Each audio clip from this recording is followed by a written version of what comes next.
오늘 주신 하나님의 말씀은요, 마태복음 2장 말씀인데 우리 다 같이 일어나서 하나님 말씀 받도록 하겠습니다.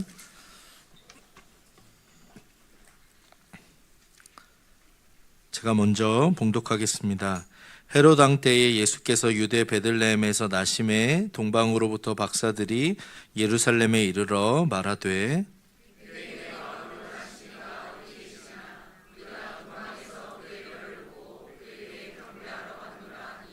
헤롯 왕과 온 예루살렘이 듣고 소동한지라.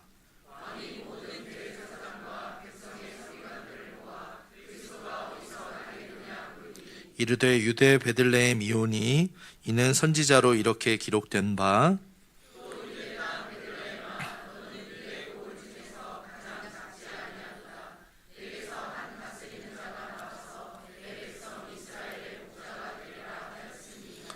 이에 헤롯이 가만히 박사들을 불러 별이 나타난 때를 자세히 묻고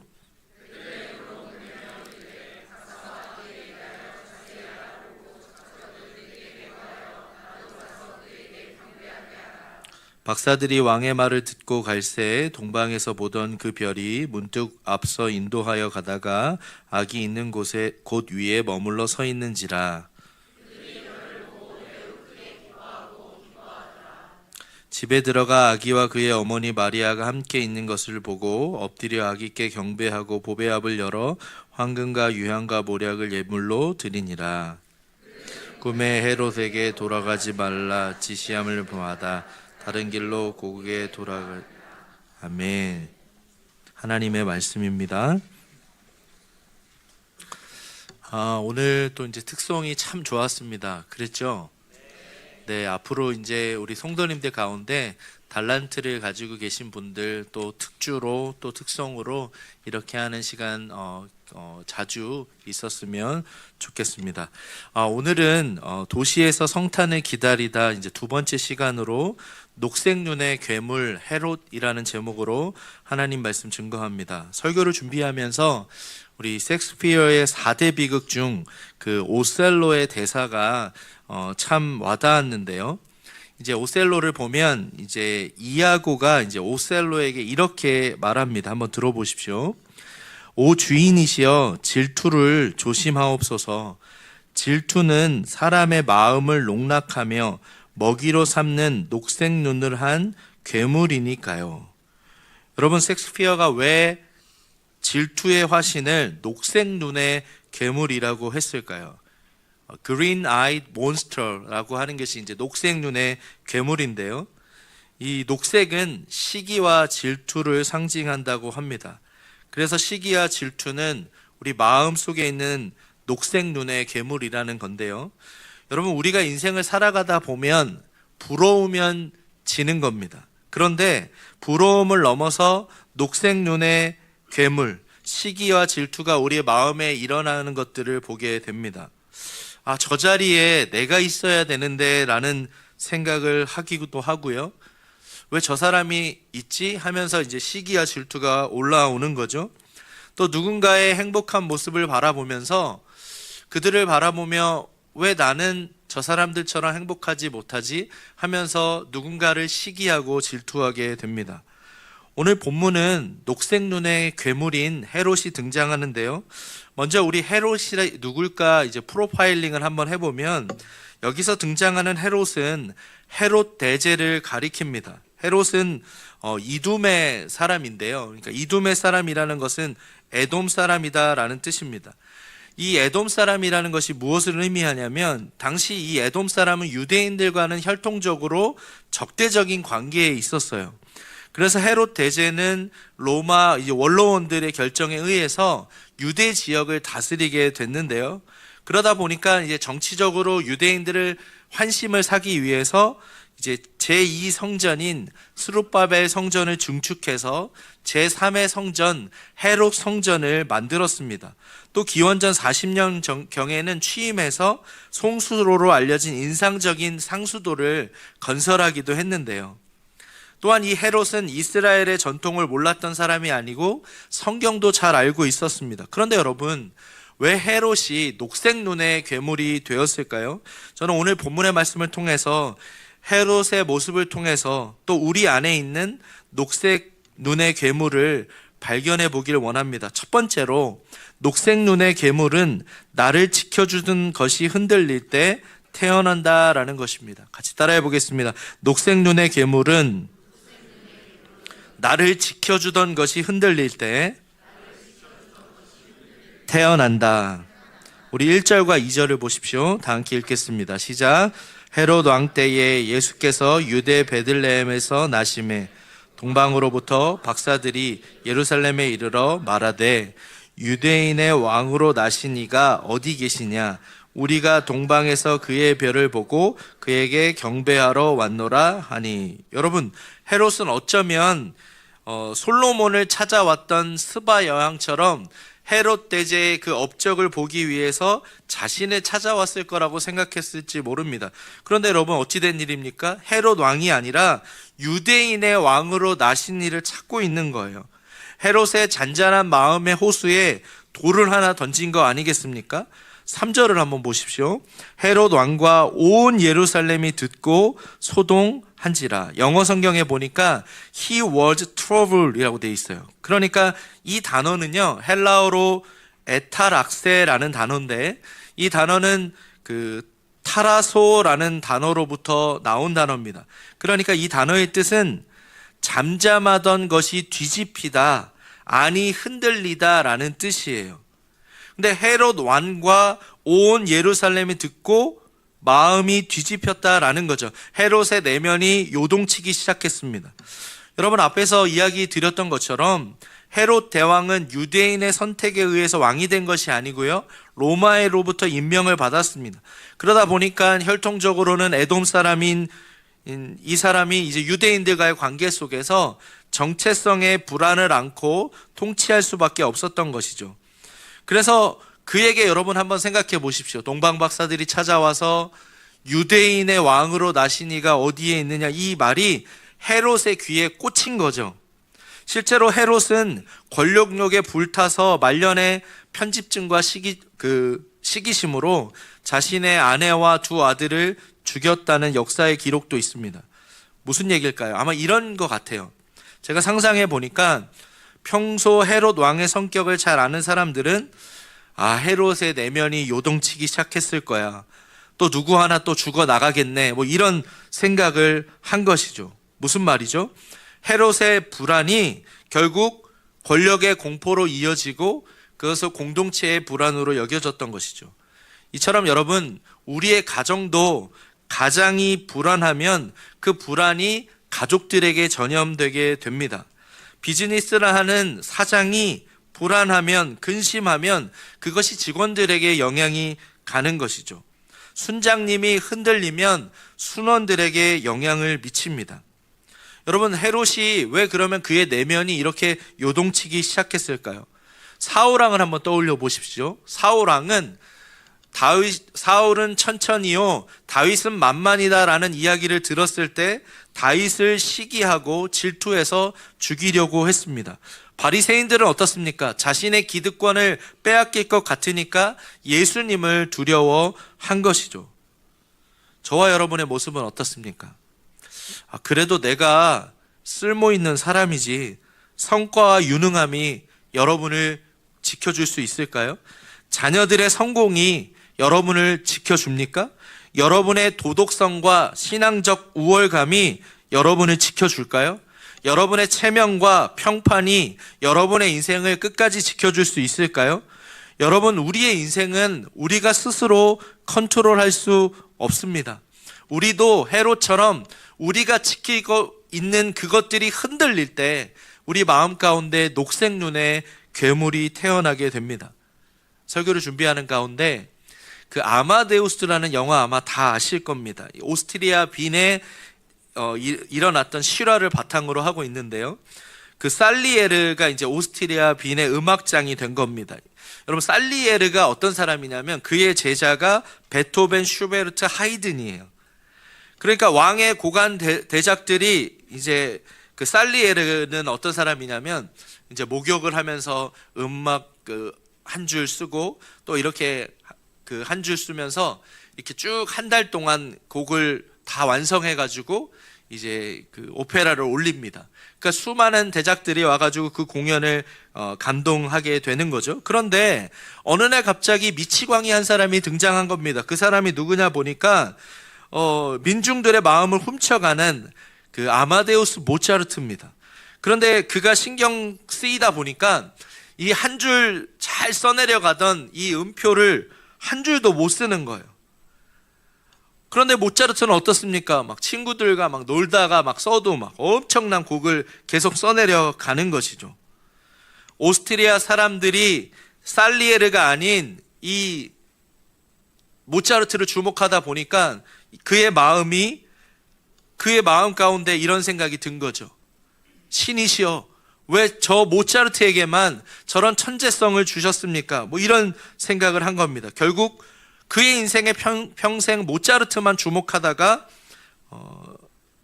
그 영화의 마지막은 살리에르가 모차르트를 죽이게 됩니다. 여러분, 살리에르의 마음이 무너진 게 무엇일까요? 모차르트가 나쁜 사람이 아니었고요.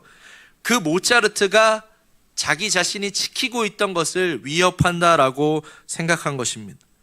여러분의 삶에 지금 최근에 무엇 때문에 불안하십니까? 여러분의 마음에 요동치게 하는 것이 무엇입니까? 여러분의 삶에 계속되어야만 하는 그 커리어가 잘 작동되지 않아 여러분의 마음이 요동치고 있습니까?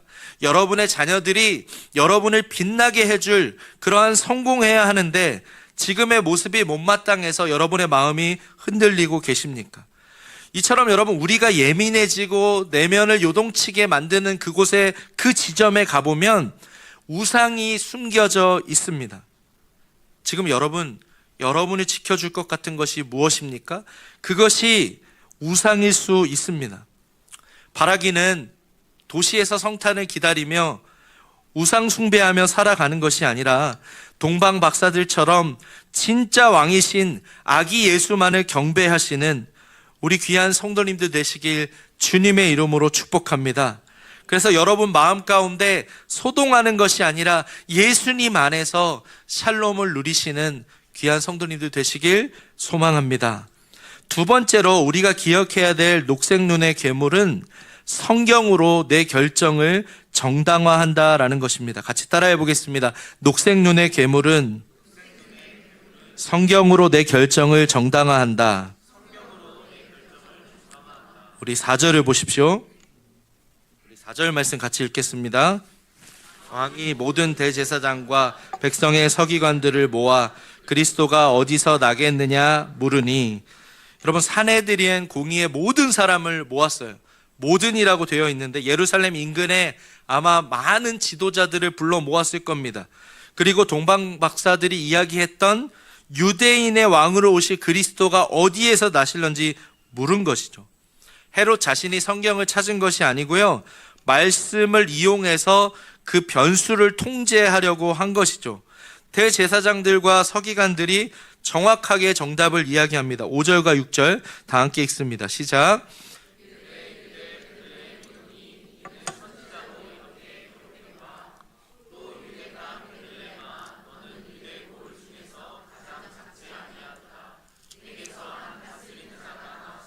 내 백성 이스라엘의 목자가 되리라 하였음이니이다. 여러분, 지금 헤롯은 아기 예수를 죽이기 위해서 성경의 그 선지자들의 예언의 말씀을 통해 위치를 파악한 거죠. 그런데 여러분, 지금 헤롯은 성경을 통해 예수님을 경배하기 위함이 아니었습니다. 그를, 아기 예수를 죽이기 위해 성경을 이용한 것이죠. 헤롯은 정치적인 계산에 따라서 아기 예수를 죽여도 되는 성경의 그 명분을 확보한 것입니다. 그런데 여러분, 더 충격적인 것은 대제사장들과 서기관들입니다. 그리고 베들레헴으로 이들이 달려가야 되는 거 아닙니까? 지금 메시아가, 구약 성경에서 선지자들이 그토록 예언한 그 오실 메시아가 오셨는데 그를 향해 달려가지 않습니다. 지식은 있는데 경배가 없는 거예요. 여러분, 이것이 바로 종교의 비극입니다. 여러분, 복음은 말씀을 듣고 가만히 있지 않습니다. 왕이신 아기 예수를 경배하러 달려가는 줄 믿습니다. 여러분, 하나님의 뜻을 따르기 위해서 지금 성경의 책을 열고 계십니까? 아니면 헤롯처럼 여러분이 이미 다 결정을 해놓고 그것을 정당화하기 위해서 성경 말씀을 펴고 계십니까? 8절을 보십시오. 베들레헴으로 보내며 이르되 가서 아기에 대하여 자세히 알아보고 찾거든 내게 고하여 나도 가서 그에게 경배하게 하라. 여러분, 헤롯의 마음에 정말 아기 예수께 경배하기 위해서 이렇게 말씀합니까? 아니에요, 여러분. 헤롯은 그 아기 예수를 찾으면 죽이려고 그 말씀을 경건한 언어로 그를 위장하고 있는 것이죠. 헤롯은 이 아기 예수가 자신을 위협할 존재라고 감지를 한 겁니다. 폭력적인 목적을 위해서 경건한 언어로 가면을 쓰고 있는 것이죠. 이처럼 우리의 삶에 질투와 이러한 시기가 작동할 때가 있습니다. 그러면 그때마다 우리가 성경의 말씀을 읽을 때 때로는 성경이 우리가 성경을 읽는 것 같지만 성경이 우리를 읽고 있는 줄 믿습니다. 성경이 우리를 읽고 있는다는 것이 무엇을 의미할까요? 우리의 내면 안에 있는 욕망, 우리 내면 안에 합리화하고 있는 모든 것들을 우리를 폭로하는 것이죠. 성경이 우리 자신의 모습을 폭로할 때 우리는 그저 우리를 정당화할 수 있는 도구로 여기는 것이 아니라 우리가 회개의 자리로 나아가야 될 줄 믿습니다. 저와 여러분의 모습 어떻습니까? 성경을 묵상하다가 우리에게 그 말씀이 칼처럼 찌르는 것 같으면 욕망이 드러나고 우리의 불안이 드러나고 우리의 자존심을 건드리는 것 같을 때 그 말씀이 우리를 불편하게 해서 그냥 지나치진 않습니까? 때로는 우리의 감정과 불안을 해결해 줄 수 있는 몇몇 구절만 찾고 있진 않습니까? 제가 제자훈련을 하다 보니까 그 현장 속에서 느끼게 되는 것이 뭘까요? 그저 주일날 설교 한 편 듣고 한 주간을 살아가는 성도님들과 다르게 이분들은 제자훈련을 통해서 매일 큐티를 하고 또 말씀 D형 큐티를 해서 하나의 본문을 가지고 깊이 묵상하는 가운데 자기 자신을 깊이 들여다보게 됩니다. 스스로 하나님의 말씀을 묵상하면서 씨름하면서 때로는 그 말씀이 자신을 멱살 잡고 예수님께로 인도하는 것을 경험하게 되는 것이죠. 여러분, 답을 정해놓고 성경을 읽으시면 안 됩니다. 여러분, 헤롯처럼 여러분이 이미 다 결정해놓고 성경에서 그 답을 찾으시면 안 돼요. 교사로 섬기길 원한다라고 광고가 나오면 그냥 교사로 섬기겠다는 마음을 가지고 섬기면 되는 겁니다. 근데 섬기지 않아야 될 이유를 찾고 계세요. 또 제자훈련을 받지 않아야 될 이유를 먼저 찾는 겁니다. 여러분, 우리의 마음 가운데 하나님의 말씀을 통해서 그 말씀이 우리에게 순종하길 원하면 그 말씀을 따라서 그 예수님을 따라가시는 우리 성도님들 되시길 간절히 소망합니다.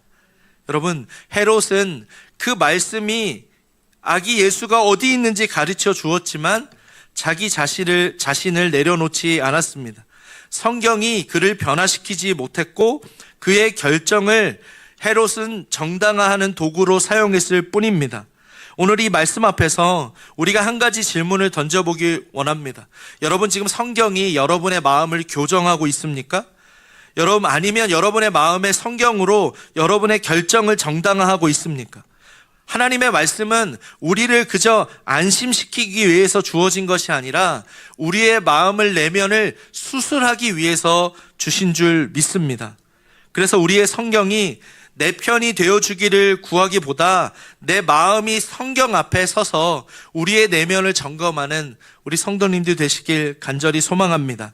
이번 한 주간 하나님의 말씀이 우리를 정당화하는 도구로 사용되는 것이 아니라 우리의 욕망과 두려움을 도려내는 하나님의 말씀의 검이 되길 주님의 이름으로 축복합니다. 마지막 세 번째로 녹색 눈의 괴물은 희생양을 만든다라는 것입니다. 같이 따라해 보겠습니다. 녹색 눈의 괴물은 희생양을 만든다. 우리 16절을 한번 보십시오. 이에 헤롯이 박사들에게 속은 줄 알고 심히 노하여 사람을 보내어 베들레헴과 그 모든 지경 안에 있는 사내 아이를 박사들에게 자세히 알아본 그때를 기준하여 2살부터 그 아래로 다 죽이니. 여러분, 헤롯은 자신의 소를 더럽히지 않습니다. 권력자들은 보통 어떻게 합니까? 사람을 보내서 청부살인을 저지르죠. 그때를 기준해서 2살부터 이제 살해하기로 합니다. 영아들을 살해하려고 하는 거죠. 살해 의도와 계획이 분명합니다. 정확한 이치는 모르지만 이 정도 범위와 이 정도 나이면 아기 예수는 죽을 것이다 라고 단정을 한 것이죠. 여러분, 헤롯의 자리를 지키기 위한 희생양이었습니다. 이처럼 녹색 눈의 괴물은 희생양을 만듭니다. 여러분, 인간의 질투의 끝은 누군가 죽어야 끝이 나는 것이죠. 여러분 잘 아시는 그 마우리치오 구찌, 지금 구찌 하니까 우리 여자 성도님들이 눈이 반짝반짝 하시는데요. 이 마우리치오 구찌 피살 사건을 아십니까? 1995년 3월 27일에 이탈리아 밀라노에서 구찌의 이 최고 경영자였던 마우리치오 구찌가 살해됩니다. 청부 살인한 사람은 그의 전부인이었던 파트리치아 레지안이었어요. 세탁소 가난한 집 딸 파트리치아가 그때 법대생이었던 그 마우리치오와 첫눈에 반하게 됩니다. 그리고 결혼하여 13년을 살다가 이혼을 하게 되거든요. 그런데 여러분, 전 남편을 왜 청부살인했을까요? 돈 때문입니까? 아닙니다. 사랑 때문입니까? 아닙니다. 그는 더 이상 자신의 남편이 아닌 이 마우리치오 구찌가 너무 행복해 보였던 것입니다. 그래서 그가 너무나 잘 살고 있다는 모습에 분노해서 청부살인을 저지르게 된 것이죠. 여러분, 질투는 결국 우리의 마음 안에 질투와 시기를 넘어서 그 사람을 마음속에서 죽이는 데까지 나아가게 되는 것이죠. 헤롯도 여러분 직접 죽이지 않았습니다. 사람을 보내서 죽였습니다. 녹색 눈의 괴물은 희생양을 만듭니다. 우리의 내면에 잠시 잠깐의 즐거움을 위해 그 질투와 시기로 누군가를 희생양을 만드는 것이죠. 여러분 생각해 보십시오. 헤롯은 예수님이 아무것도 한 것이 없는데 견디지 못했습니다. 헤롯은 왕이 되기 위해 그의 아이들을 죽였고, 레지아니는 자기의 세계의 왕자를 지키기 위해 구찌를 죽였습니다. 여러분, 방식은 다르지만 우리의 내면 안에 우리 내면의 왕이 되기 위해서 누군가를 제거하려고 합니다. 그러나 여러분, 우리가 기억해야 될 것이 무엇입니까? 질문을 던져야 됩니다. 여러분, 내가 왕으로 살아가기 위해 지금 여러분 누군가를 희생시키고 있진 않습니까? 내가 흔들리면 누군가를 흔들어야 안정되는 마음, 내가 불안하면 누군가를 탓해야 되는 마음, 내가 왕으로 살고 싶어서 누군가를 조용히 밀어내고 있지는 않습니까? 이것이 헤롯의 희생양 메커니즘이에요. 우리의 삶 가운데 우리의 성공을 위해서 누군가를 밀어내고 있지 않습니까? 여러분의 성공을 위해 자녀들과 시간을 보낼 수 있는 시간들을 내버려 두고 열심히 그 성공만을 위해 달려가고 있지는 않습니까? 또 자녀들의 성공을 위해서 그들이 내 인생을 빛나게 해줘야 되는 그 마음을 가지고 자식들에게 강요하고 있진 않습니까? 여러분, 우리의 내면 안에 그렇다면 이 녹색 눈의 괴물을 제거하기 위해서 어떻게 해야 될까요? 예수님께서는 자신이 왕이 되기 위해서 다른 사람을 희생양 삼지 않으셨습니다. 만왕의 왕이신 예수님께서 십자가에서 피를 흘리시고 우리를 희생양 삼으신 것이 아니라 세상 죄를 지고 가는 어린 양이 되어주셨는 줄 믿습니다. 저는 2001년 12월 13일에 예수님을 만났습니다. 어제는 24주년 되었더라고요. 저를 찾아오신 그 예수님께서는 이렇게 저에게 말씀하셨어요. 사랑하는 아들 지훈아, 돌아와라. 저는 너무나 방황하고 있었던 터라 제가 어떻게 하나님 돌아갈 수 있냐고 물었더니 내가 너를 위하여 십자가에 달려 죽었다. 그 주님의 음성 앞에 저는 제 삶이 변화되었습니다. 여러분, 복음이 무엇입니까? 내가 무언가를 한 일이 아니고 예수님이 하신 일인 줄 믿습니다. 말씀을 정리하겠습니다. 지금 여러분의 마음 가운데 왕은 누구십니까? 어느새 우리가 인생의 성공을 위하여 녹색 눈의 괴물이 되어 있지는 않습니까? 계속 우리의 예민해지고 우리의 마음을 요동케 하는 그 무엇 안에 우상이 숨겨져 있지 않습니까? 바라기는 도시에서 성탄을 기다리며 동방 박사들처럼 예수님께 엎드려 그들이 경배했던 것처럼 우리 안에 괴물을 키우는 것이 아니라 주님을 예배하는 저와 여러분 되시길 주님의 이름으로 축복합니다. 바라기는 우리의 이 성탄을 기다리는 이 크리스마스 시즌에 영원히 죽을 수밖에 없었던 우리를 위하여 십자가를 지신 그 예수님을 깊이 묵상하며 우리가 여전히 우리 마음 안에 주인 삼고 있었던 그 우상들을 내려놓고 예수님만을 경배하며 살아가시는 우리 새노래교회 성도님들 되시길 주님의 이름으로 축복합니다.